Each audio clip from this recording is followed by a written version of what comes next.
Share बाजार में दो प्रकार के निवेशक होते हैं। एक होता है ट्रेडर और एक होता है निवेशक। निवेशक बहुत ही सोच समझ के लॉन्ग टर्म व्यू बना करके कंपनी को बढ़िया तरीके से स्टडी करके उस पर फुल भरोसा करके 10 साल तक उसमें इन्वेस्ट करता है। और एक होता है ट्रेडर जो इंट्राडे करता है या स्विंग ट्रेडिंग करता है, जिसमें ऑप्शन में ज़्यादा ट्रेडिंग करता है या फ्यूचर में ज़्यादा ट्रेडिंग करता है। अब लॉस ज़्यादा कौन लेता है? फ्यूचर और ऑप्शन वाला लॉस लेता है। ये मैं नहीं कह रहा, ये सेबी कह रहा है। 90% लॉस लेते हैं। अब ये लॉस होता क्यों है और किस प्रकार से हम एक सफल ट्रेडर बने, मैंने अनुभव किया उसके आधार पर आपको बताऊंगा। और उसके आधार पर यदि आप ट्रेड करते हैं तो आप लॉस मिनिमाइज कर सकते हैं। कम तो करेंगे नहीं करेंगे वो तो आपकी साइकोलॉजी पर डिपेंड करेगा, लेकिन मिनिमाइज ज़रूर कर सकते हैं। तो किस प्रकार से आप ट्रेड करेंगे ऑप्शन के अंदर और फ्यूचर के अंदर?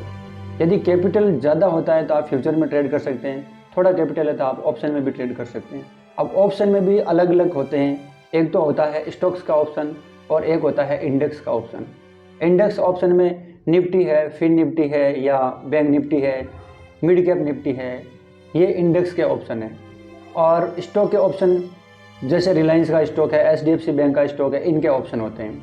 अब इनकी एक्सपायरी रहती है मंथली और स्टॉक्स ऑप्शन की, और इंडेक्स की एक्सपायरी रहती है वीकली। वैसे इसमें मंथली भी होती है लेकिन हम ज़्यादातर वीकली एक्सपायरी में काम करते हैं। अब इसमें लॉस क्यों होता है? पहली चीज़ तो यह है कि हम स्टॉप लॉस लगा करके रखते नहीं हैं।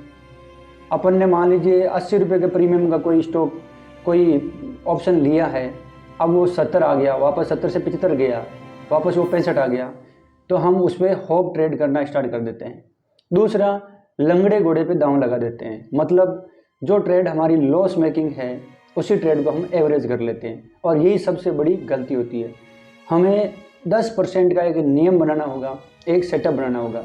90% जो लॉस करते हैं, जो ऑप्शन ट्रेडिंग काम करते हैं, और 90% जो लॉस करते हैं, इसका सबसे बड़ा जो रीज़न होता है वो ये होता है, वो स्टॉप लॉस नहीं लगाते और खुद का सेटअप का इंतज़ार करते नहीं है। इंतज़ार क्या, खुद का सेटअप होता ही नहीं है। दूसरे की कॉल किसी ने दे दी, इधर से दी उधर से दी, उससे कॉल ले लेंगे और या पुट ले लेंगे। उनको खुद को पता ही नहीं है कि मार्केट में मुझे करना क्या है, मैं किस लिए आया हूँ, ये कॉल क्यों ली है, पुट लिए तो क्यों लिए, उसके पीछे रीज़न क्या है? कोई रीज़न नहीं होता, न कोई खुद का सेटअप होता है। मैं कह रहा हूँ सफल ट्रेडर बनने के लिए, लॉन्ग मार्केट में टिकने के लिए आपको खुद का सेटअप तैयार करना पड़ेगा, खुद के सेटअप को सीखना पड़ेगा। अब वो हज़ारों सेटअप बनते हैं मार्केट के अंदर।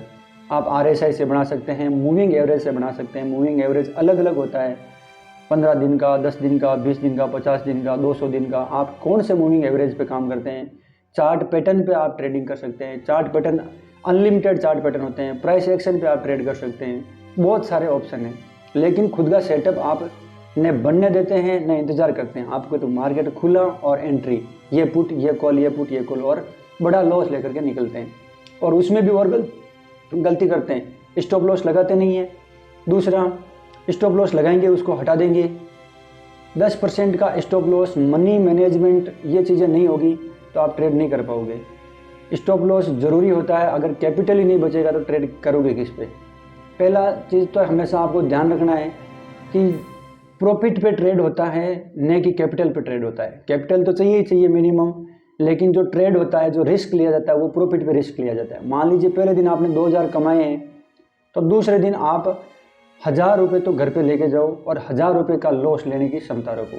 इससे ज़्यादा करोगे तो फिर आप हमेशा लॉस में रहोगे, प्रॉफिट में नहीं आ सकते। या आपको नियम खुद का बनाना पड़ेगा। तो खुद के नियम के आधार पर चलें, आप रूल को फॉलो करें और उसके बाद ट्रेड करें। आपको एटलीस्ट पता तो होना चाहिए ना आप ट्रेड कर किस में रहे हैं। तो ऑप्शन ट्रेडिंग के लिए पहला रूल है, आपको ध्यान में रखना है स्टॉप लॉस, और वो भी आपके कैपिटल का 10% मैक्सिमम। यदि 10% लॉस में चले गए हैं तो आप उसको एग्जिट करिए, क्योंकि आपकी वो डायरेक्शन सही नहीं है, दिशा सही नहीं है। अगर दिशा सही होती तो 10% लॉस नहीं जाता। आपके एनालिसिस सही नहीं है इसका मतलब, या आपका सेटअप सही नहीं है। तो सेटअप का पूरा इंतजार करें। हो सकता है आप किसी चार्ट पैटर्न पे कर रहे हो ट्रेडिंग, तो चार्ट को बनने दीजिए। हो सकता है आप प्राइस एक्शन पे करते हो, सपोर्ट और रेजिस्टेंस पे करते हो, RSI पे करते हो, जो भी सेटअप आपका बनता है उस पर ट्रेड करते हो, तो उसको बनने दीजिए। इंतज़ार कीजिए मार्केट खुलने के बाद में, उसके बाद में ट्रेड करें तो आप लॉस मेकर ट्रेड नहीं बनोगे, प्रॉफिट मेकर ट्रेड बनोगे और लॉन्ग टर्म में मार्केट में टिकोगे। नहीं तो मार्केट 15-20 दिन में आपको बाहर कर देगा, उसके बाद में वापस आने लायक नहीं बचोगे। इन बातों को ध्यान में रख करके आप ट्रेड करें। और ज़्यादा सीखने के लिए भाई यदि आपके पास में कैपिटल ज़्यादा है, लाख रुपए से 1.5 लाख 2 लाख रुपए तक आपका कैपिटल है मान लीजिए, तो इस वीडियो में कमेंट जरूर करें ताकि मैं आपको स्ट्रेटेजी बताऊं, हेजिंग स्ट्रेटेजी बताऊं, कॉल और पुट को सेल करने का तरीका बताऊं। सेल करने वाला लगभग 70% विनर बनता है और बाई करने वाला 30% विनर बनता है। बहुत कम चांस होते हैं। जब मोमेंट नहीं आया तो आप ऑप्शन बाइंग करके कभी प्रॉफिट नहीं कर सकते, इसलिए मोमेंट का इंतज़ार हमें करना पड़ेगा। मोमेंट आने के बाद में उसमें एंट्री करनी है। अपन गलती ये करते हैं जो सेलर करता है। सेलर क्या करता है, कॉल लेने के बाद में इंतज़ार करता है, तब उसको प्रॉफिट होता है और हमें इंतज़ार करने से लॉस होता है। टाइम डीके की वजह से हमें लॉस होता है, प्रीमियम कम होता जाता है, इसलिए हमें उसमें रुकना ही नहीं है। 15-20 मिनट 1 घंटे में ट्रेड जो भी बना लेग लुआ के निकलना है। उसमें प्रॉफिट हुआ तो ठीक, नहीं तो लॉस हुआ तो ठीक। 10% का मूवमेंट मिल जाता है उसके अंदर। ज़्यादा टिकोगे और दूसरे दिन के लिए होल्ड करोगे। होल्ड करना तो सबसे बड़ी बेवकूफ़ी है, इसलिए तो जुआ होता है। और क्या जुआ है, कोई नई चीज़ थोड़ी जुआ। तो इन बातों को ध्यान में रख करके ट्रेड करें। और ऐसे वीडियो देखने के लिए और ज़्यादा शेयर मार्केट को सीखने के लिए इस चैनल को सब्सक्राइब जरूर करें और फेसबुक पर देख रहे हैं तो हमें फॉलो जरूर करें। धन्यवाद।